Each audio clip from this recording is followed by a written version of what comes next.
for Mr. Joyce, who is traveling, and he's missing out because this is an amazing show, the Orchestra show. So we have 3 members of the orchestra, and I'll just start out. Jackie Schwandt is here from Arizona. Jackie, tell us where you're living and what's been going on for the past 30 some years. Oh, well, I've been living in Flagstaff, Arizona for 17 years now. And I moved here for my job, which is, I'm a viola professor at Northern Arizona University. Let's see. I recently, just last summer, moved out of the place I'd lived in since I moved here and moved in, my parents moved in with me. And so some people at Hopkins probably know my mother, who worked at Hopkins High School for, I don't know, 17 years or something. And I think when we were there, she was in the art department. But anyway, they moved in with my husband and me last summer. So, yeah. Interesting. Well, thank you and welcome to KHOP88. We'll go next to Katie Wolfe and her special guest, Ella. Oh yes, my very special guest, Ella. And Ella is about 10 months old. And let's see, I'm right now teaching violin at the University of Iowa in Iowa City. And I've been there since 2004. Before that, I was in Oklahoma at Oklahoma State University and overlapped with Jackie there for 1 year. She was down at Oklahoma City University. And so we were both kind of in and around Oklahoma City and playing in the same orchestra there together. And so I got to see her quite a bit for 1 year and then she left. So and great kind of coincidence there to run into her again. Before that, I was kind of bopping around. I lived in New York City for about 7 years. I did my master's there, and then I freelanced and until my soul kind of shriveled up and died a little bit, just a little bit from freelancing and doing, believe it or not, doing Broadway shows. That was the kiss of death. So, when you take a show, you're playing the same thing every single night. And I did that for 2.5 years, just about died. So I was looking for a way out and then ended up with a college teaching job, just kind of out of the blue. So and then my life. School, Katie, which school did you go to in New York for your master's? Manhattan School of Music. Nice. And where did you go for your undergrad? Indiana University. Nice. Yeah. Absolutely. They have a huge harp department there. Oh yeah, huge. Well, everything's huge there. Like 1,600 music majors. It's an enormous school. Awesome. Interesting. And Shari Latz Rothman, welcome back to year 2 of KHOP88. Can you tell us about where you are and your musical work these days? Sure, I'll give the brief synopsis. I went to University of Michigan for my undergrad and degree in music and harp performance. And then I went out to Los Angeles and got my master's degree at USC, also in harp performance. I stayed out there for 10 years, performing and teaching. And then about 18 years ago, we decided to move back to Minnesota. And I've been back here with my husband and my 3 kids. And 2 of them have now graduated from Hopkins High School, so I'm kind of back where I started in a lot of ways. I teach at McPhail Center for Music, and I teach privately, and I freelance and work with whoever needs a harpist. So it's been a pretty fun journey. I never thought I'd be back here actually, but it's been really nice. I'm kind of like Jackie. I'm close to my parents, and they need a lot more help these days, and so I'm trying to balance work and family and not get too overwhelmed with everything. Yeah. I have a quick question. Do any of you have the Facebook page open? Because I'm hearing a little feedback. No. Okay. I might. Let me check. Yeah.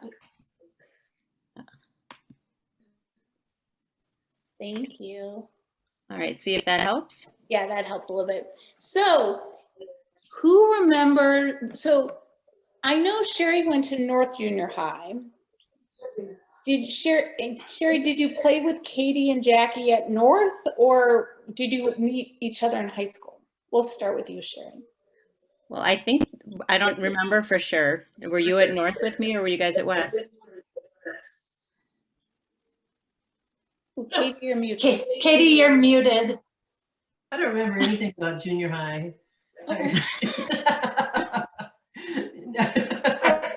I was at West Junior High. Oh, sorry. Jackie's frozen. Jackie is frozen. Hello? You're back. Oh, good. No, I remember in like 9th grade going over to North to rehearse with a bunch of you, because I don't remember why, but I was the only West person. Yeah, we had a pretty big group then. Katie, if you were at North with me, we had Matt Reichert and Bill Hobbs and Mary Cudahy and Melanie Brandt and Maya Soriano. I mean, there was a pretty nice core group of people in orchestra. Yeah, I think it was a remarkable amount of kids who actually ended up going into music and becoming professional musicians, or at least going to music school, and then maybe making a career change after that. But I think in some ways we might have overwhelmed Bill Douglas, who was our orchestra director. Kind of didn't know what to do with all of us, because we were pretty precocious too, I think, because there was a lot of talented kids and we really enjoyed each other's company a lot, and we kind of raised some hell there in orchestra, believe it or not. Maybe not the stereotypical not the stereotypical music, orc dork story, but Well, let's delve into that a little bit more. So what is one way you think you might have overwhelmed Bill Douglas? You want to answer that, Jackie? Well, I think we could be kind of bratty. I don't remember that part. I remember one, like this was in high school, because of course I never had Bill Douglas for junior high, Okay. but I remember he had passes he would issue us when we'd go do sectionals, and we could get out of class in order to do that. And one of us copied a bunch of his signed forms, and so we would just randomly get out of classes by issuing these passes to people. And where would you go, Jackie? I was pretty nerdy and probably just sat in the mall and and maybe studied for a class I needed more help on. Yeah, I even would use a pass and go and practice the violin. On my own. Sure. Yeah. Yeah. So, Katie, when did you pick up the violin first? I was in 4th grade in the public schools. We just had this great, Mr. Selness was the orchestra teacher there, and he just he played every single instrument. And I remember there was a demonstration he gave to all the 3rd graders, and he played little tunes on each of the different stringed instruments. And I knew I wanted to take the violin, and I had actually wanted to for a long time. So, but yeah, so I picked the violin and I got to start it with him. And Sherry, was Mr. Selness with us at Meadowbrook? Why is his name familiar? I think he might have been. I don't remember for sure, but his name was familiar to me too. Maybe Katie, you're a Meadowbrook person. No, she's not. Katie, where'd you go? Tanglin. Maybe it was split. And Sherry, when is your first memory of picking the harp? I actually started when I was 8 in 3rd grade, totally unrelated to school. But my mom saw a harpist at a dinner party and came home and asked me if I wanted to play. So I said, sure, why not? I'll try it. But then I didn't know what it was. And I went, and saw a harp and I'm like, yeah, this sounds fine. I'll do it. But then she wanted me to get into orchestra. So we went and talked, maybe it was Mr. Selness. We went and talked to the orchestra director and said, is there a way for me to play harp in orchestra? And he's like, I don't have any harp music for you. And So we said, well, what if we, you know, play something else? So I actually played like the second violin part or the viola part on the harp so I could be part of the orchestra. And at that time, I was probably only reading one, you know, one clef anyway, because I was a beginner um, on the harp. But it was a way for me to be part of the organization and the ensemble without having actual harp music. What clef do you usually play in? What clefs do you? Well, so harp music looks just like piano music. So it Okay. has treble clef and bass clef. Okay. But violin music has, you know, most often I would say, you know, one note at a time, and same with viola. Right. And violin music is in the treble clef. So Katie and Jack, you can jump in if you want to talk about the other clef you play in. Well, I would say Jackie plays in a different clef, right? Does, yeah. And Jackie, tell us about you when you first met the viola. I, like Katie, I started in 4th grade at Glen Lake Elementary School with Mr. Paul. And we had Mr. Paul. Yeah, in high school, I remember him again. But yeah, I started viola because my mother was adamant that both me and my sister play a string instrument. And I remember this woman at my church was in the Minneapolis Civic Orchestra, and she told my mom I should play the viola because I'll get a job. She's right. And then viola plays in, it's called alto clef, and hardly any other instrument plays in that clef. Maybe some trombone at times I think plays in alto clef, but it's mostly, a lot of people call it viola clef because it's mainly us. So we play both in alto and treble clef. So you're a professor of viola studies, but why? Why the alto clef? Where'd that come from? I think it's because of the range of our instrument, where the notes lie. It's a clef that's right between treble and bass clef. So if you have middle C on the piano, the middle line on alto clef is middle C. Yes. So it's mainly because of where most of our range is. And then we just switched. Oh, sorry. So it fits on the page better? Yeah, pretty much. And then when, I guess violists are averse to ledger lines. So rather than read a bunch of ledger lines like violinists do, they just switch clefs to treble clef, and we just keep going. Okay. Yeah, we're strange. There's a whole book or maybe a couple of websites of viola jokes. If anybody's interested, just Google it. It's amazing, you know. It's been around for a long time that they're kind of the butt of a lot of jokes, but which is unfounded today. Right, Jackie? I mean, because the viola is a beautiful instrument, and a lot of people who play.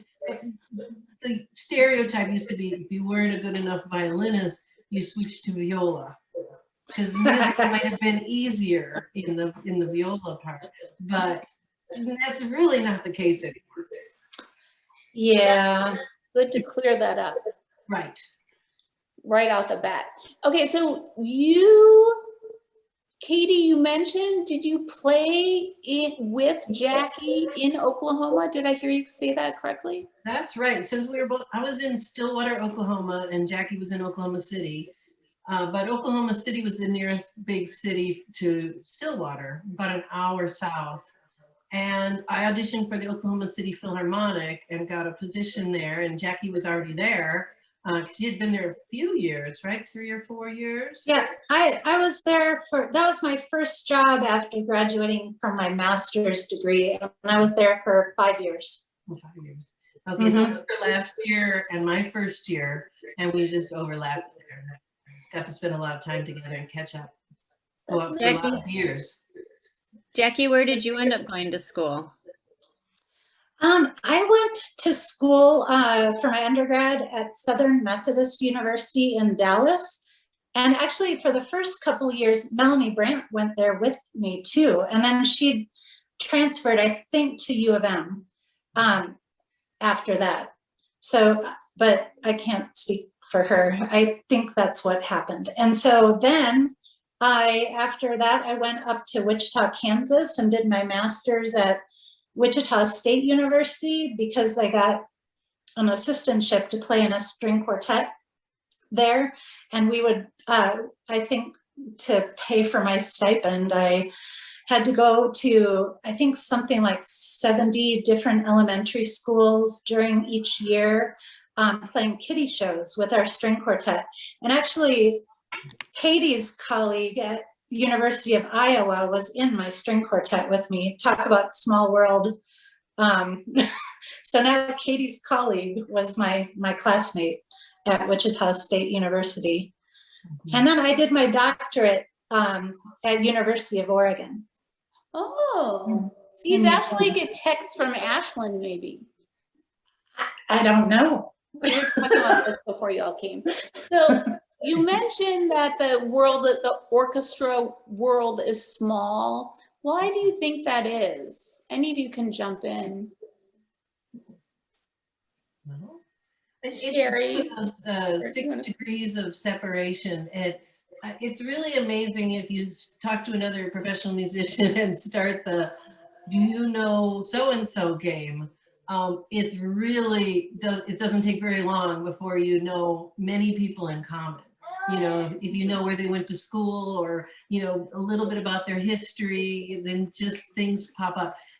It might be just because classical music is such a specialized profession, and it takes many years to master, as well as a lot of people go to summer festivals. That was my case, and meet people from around the country at these festivals. You know, I went to a summer festival every summer from when I was 6 years old till I was 23, a different music festival. So that, I mean, I just met so many people from around the country, and I wouldn't trade that for anything. Mm-hmm. Well, and I have a small world story also, Jackie. When I was out at USC and I was walking across the street, USC was located in South Central LA, which was not a great neighborhood. And so, you know, I was walking to my parking ramp, and there was another girl with me who was in graduate school at the same time. And we just started talking, well, where did she go to school? And it turned out she went to SMU with you and Melanie. Huh. She became one of my closest friends. She was in my wedding and everything. I don't know if you know, she's a flutist named Sarah Grafe. Yes. Yeah, we were classmates. Yeah. No way. Yeah. See? Isn't that bizarre? But you know, she heard I was from Minnesota, and she goes, "Oh, I know people from Minnesota." And she asked me if I knew Melanie, and she asked me if I knew you, and I'm like, "Of course I know you guys." So, you know, yeah, just bizarre, random stuff like that, Marnie. Like you go to school and you meet someone who knows someone in the world of classical music. And do you think classical music is thriving right now in America? You know, it's kind of a tough thing to answer right now because COVID has made it so different, kind of difficult. Because I mean, I don't know about the other two, but this year has been really tough, especially when we couldn't see our students in person, and we would do Zoom like this lessons with them, and it took a lot away from how we usually do things. So I don't know. I hope it starts to come back the way it was before COVID came into the picture. So Ella agrees. Yeah, then the thing that also that was decimated were public performances. I mean, I haven't been on a stage, well, also because I have a newborn, but even so, I mean, maybe it was good timing in some ways for me, the pandemic, because nobody was playing any concerts anyway. There wasn't anything to do. Everything was canceled. And still, most orchestras are back in maybe a very limited capacity. So it's really been hard for professional musicians, especially freelance musicians. And Shari, what do you think is going to happen as emergence, things are emerging and evolving maybe to a new phase? Well, I'm hoping that people will realize how much they missed live performances, whether it's classical music or some other form of music performance. You know, when the Minnesota Orchestra went on strike a number of years ago, there were a lot of people who had not been buying tickets and who didn't really notice or care. But then there were a lot of other people who said, wait a minute, we have a world-class orchestra here in Minnesota, and maybe we should be paying them more than what they've been getting. And they started to realize how much they missed having that organization, you know, representing us around the world. And that's happened to orchestras. I mean, the last, I don't know, has it been 20 years maybe that orchestras have been struggling all over the country, and they're not getting the respect and the financial rewards that, you know, a lot of us believe we deserve for all the work we've put in. And so as they start falling off, people start to realize maybe this is really valuable. And so I think with the pandemic, you know, if we're not getting hired to play, people miss live music. And I think there will be a resurgence, hopefully, you know, coming out of it, where people will say, oh my gosh, I'm so happy to be in person listening to you perform again. I know I can't wait. Well, let's think about high school, if we may, just a little bit more about the high school orchestra. Is there a particular memory about the high school orchestra you'd like to share in addition to the free passes out of class? Actually, some of my fondest memories, I remember playing for musicals, actually, and getting to collaborate with more of our classmates. We had some pretty amazing actors and singers, and for me, I just remember a lot of that. I remember Amy, Get Your Gun, and what was that? Yeah, I was just gonna say the Pajama Game. Yep. And the Fantastics was our senior year, I think. Mm-hmm. Yeah, so that was really fun for me. It's kind of my first pit experience with the musical. And I remember playing at the Capitol, downtown St. Paul, and the Boomy Rotunda. Sherry, do you remember that? I do, yeah. I had forgotten about it, but yeah. What were you doing there? I think Bill Douglas, actually one thing he was really, really good at was promotion. And I think he got us out into the community playing quite a bit. And that was one of the more memorable ones I can think of. And what was Bill? Go ahead. I was just going to say, I remember being asked by Mr. Douglas to do a concerto, which was terrifying, you know, and Bill Hobbs and I don't know if anyone else, but I remember the two of us were instruments that weren't usually asked to perform in school concerts like that as a soloist. So a concerto is where you're a soloist and the orchestra backs you up. And so you're out there kind of all alone, being fully exposed with your mistakes and your highlights and everything. And that was my first experience really being put on the spot and featured as a harpist. So it was actually pretty amazing, I think, to get that in high school. Cool. And what was Bill Douglas like as a teacher? Well, he was very energetic. He was, you know, I think I have more memories of my dad's imitations of Bill Douglas. He would really relish coming to school orchestra concerts, not so much for the music or anything, because he liked a good Sousa band, and he didn't care much for orchestra. But you know, he would of course come and support us, and then he would, I don't know, Bill Douglas he was kind of a wiry little guy. I mean, not little, I don't know how little he was, but he was wiry and really energetic and kind of quick moving. And my dad would do this little imitation of him waiting, standing by the podium, and then jumping up on the podium with to get ready for us to play. And just, he loved to imitate him. So that was one of my memories of Bill Douglas. But he was, you know, he really tried to, I think, engage us, and he created chamber guys. He called it chamber guys. Oh, and he had a small group of us. Oh, there's Vicky's mom. My mother? Hi. And wow. So I think he really gave us a lot of opportunities to, single us out or to challenge us in a smaller group situation where we could play together, and as well as the larger orchestra. So he really did a lot for us, I think.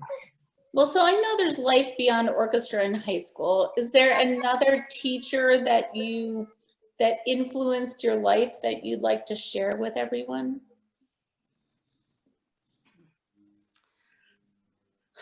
I remember one of my very favorite classes I had was, and I've heard a lot of people say this, is, Mr. Bosacker, P&A class. I just had such a fun time in that class, but I have to say there were tons of teachers who I have really good memories of. I remember being in chemistry with Katie, with Mr. Rude, and we just found him extremely funny. He was so dry. I think a lot of kids didn't find him funny at all, but we really loved his sarcasm, and he could make chemistry fun for us. Did the orchestra students often have class together? I don't think it was necessary. I don't think so. Okay. Yeah. They weren't all stuck together all the time. No. How about you, Shari? Was there a teacher that influenced you a lot? Yeah, I mean, I maybe have answered this before as well, but kind of sticking with the music theme, I was in both band and orchestra. I was one of those kids who wanted to do both, and Let's talk about that. Okay. No, so I was in the band with Mr. Bates, and I was a percussionist.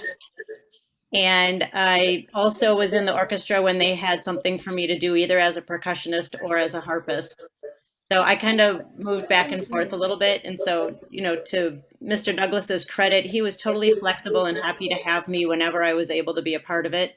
And then he didn't hold it against me when I had other commitments. So, but Mr. Bates was always really, really supportive of me as a person, as a musician. Me too. He always expected excellence. It wasn't like, you're here, good enough. It was like, no, you're going to play when you're supposed to play, and I expect you to be, on top of your part and really be prepared. So it was nice just to kind of have that, even on, they knew it was not my first or second instrument, right? It was something I was doing just for fun and for the ensemble and the social experiences. But they were always really supportive and helpful that way. Did any of you did you always know you were going to be professional musicians, or did you have some alternative career fantasy, like being an astronaut or something like that? Who's that? That's okay. Jackie, did you have another career fantasy? I kind of always had music in my brain, and like Katie, I did a lot of summer things. And each one I did, I was pretty, into sports in elementary through junior high school. And, by the end of junior high, kind of trickled over more to music. And like Shari, I also was in band and orchestra, and I played oboe from 5th grade through high school. And actually, yeah, Mr. Bates was a huge influence on that. So I think just all that together, I just kind of knew music was a thing. Shari, did you have an alternative career fantasy? Yeah, I never actually planned on being a harpist. I just was doing it for fun as something, that I enjoyed. Even though I spent a summer at a music festival also, I always thought I would be either an English professor or a journalist, or I thought maybe I'd go into political science because that's what all three of my brothers had done. But I didn't really know what else it was going to be. I just knew that music was my ticket to college, and I was going to keep playing for the rest of my life. My goal was to figure it out when I got to college, and that's what I did. How about you, Katie? Yeah, I think from a young age, I sort of announced to my mom I'm going to be a musician. But at the time, I actually thought I'd be a pianist because that was my first instrument. And I played that all the way through a bit of college, but mostly through high school. And then at some point, my piano teacher and my violin teacher sort of ganged up on me and said, you know, you have to choose. And I said, what do you mean I have to choose? You know, because they were both like passions and different things. You could play different, you know, you could play orchestra on the violin and not really very well on the piano or very often. So, you know, they sat me down and I think I chose violin because it was more social because I could play an orchestra and I could play chamber music and I could play with others more often. And so I envisioned that as being, you know, more in line with my personality, I think. I wanted to be around people more and collaborate. Well, we have to note for everyone, I'm not looking at the Facebook comments because I don't want feedback, but we believe that Katie Wolfe is the mother of the youngest child. And if anyone has facts to the contrary, you could post them on the Facebook page. Ella is adorable. Well, we're coming to the end of our time. What other things, do you have questions for each other or things you'd like to share with each other? Yeah, I have something I'd like to mention. I don't know if you guys already knew this or not, but in the music wing at the current Hopkins High School, there is a musician's wall of fame. And a lot of our classmates are up there with their photo, like an 8x10 photograph and their names, you know, kind of like they have the athletes Hall of Fame that they have. I think both Katie and Jackie and a number of our other classmates are up there being featured as successful professional musicians. Yeah, I remember Mr. Zek spearheaded that, I think, and he contacted a lot of us that he knew were in the performing arts after high school. Did you know him from before? Yeah, actually he did. And if he's here, he can correct me. I don't know. But I think he did his student teaching at West. Because I remember him when I was it was either 8th or 9th grade, and he was there under Mr. Hotel doing his student teaching. And then my sister, who is class of 1990, she had him in high school. So I think shortly after we all graduated, Mr. Douglas retired, I think. But yeah, he's still there. No, I think he just retired this year. Oh, did he? Oh, okay. Or last year. It could have been last year. Okay. Yeah, but he was still around. I didn't know him from way back when, but he was still there. Yeah. Yeah, my sister loved him. Mr. Zek. Is there anything else you'd like to share? Any funny? Well, I remember some people have been talking lately about like bonfires in the back, or did you like, are there any, did the orchestra do anything wild? Did you go on any trips or like have bonfires in the back or let a wild pig out or something like that? We were pretty straight-laced, I would have to say. I think, you know, I was a pretty serious student, and yet, you know, we found ways to have fun, and I think because we were such good students and maybe or dorks, whatever you want to call us, that we didn't always get in trouble for the things that we did. Like those sectional passes, for example. Okay. The stack that we had was about this big of those passes. And I remember Melanie Brandt and I got out of the same French class maybe 4 times in 2 weeks or something and said, well, we have a sectional, we have a concert coming up. And with these really angelic looks on our faces, we just got out of class and we went and practiced or did whatever, you know, sat in the hall. So we didn't get well, I appreciate that. You're not the only one who has talked about how they faked passes. It was more than an orchestra thing. Well, that's good. Marnie, did you play an instrument? I don't remember. Well, I played saxophone at Meadowbrook and North. but I stopped playing music to pursue my academic interest. My family was not musical at all. I would say I did not have family support. And they didn't, I'm sure they'll be watching this and nagging me, but you know, they weren't supportive. And I think that in general, you know, musicians do better when they have, you know, some people cheering them on a little bit. So as I mentioned, I did renew my musical interest at age 40. I started playing my cello, which I love. Marty, I would say you're right about the parental involvement. I know very few successful professional musicians who didn't have strong, both financial as well as emotional support from their parents, and maybe, you know, pushed them in many ways to practice or to go do competitions. And so that to get to that level of competitiveness, I think it takes quite a big commitment from the families. Yeah, I appreciate you saying that. Yeah, no, I played saxophone and I really liked it. I was good at it. I played piano, but that's another chapter. Nobody cared when you quit. Is that what you're saying? Oh yeah, they didn't even notice. They're like, you know, just get rid of that thing. No, I shouldn't say that. They'll be watching. Well, this is just so amazing because I love music so much, and I'm so grateful that you have all dedicated your lives to, you know, performing for all of us and growing new musicians. Because I'm someone, I love classical music and modern music played by string instruments. So I wish I could hear you all play. That'll be another show, huh? I think, yeah, right. I mean, it doesn't really work on Zoom, does it? No. Only if we can all be in one room, then we could broadcast together.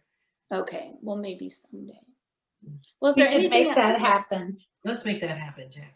Yeah. Well, maybe you guys should come to a reunion and then we could all be together in one place again. Yeah. That'd be great.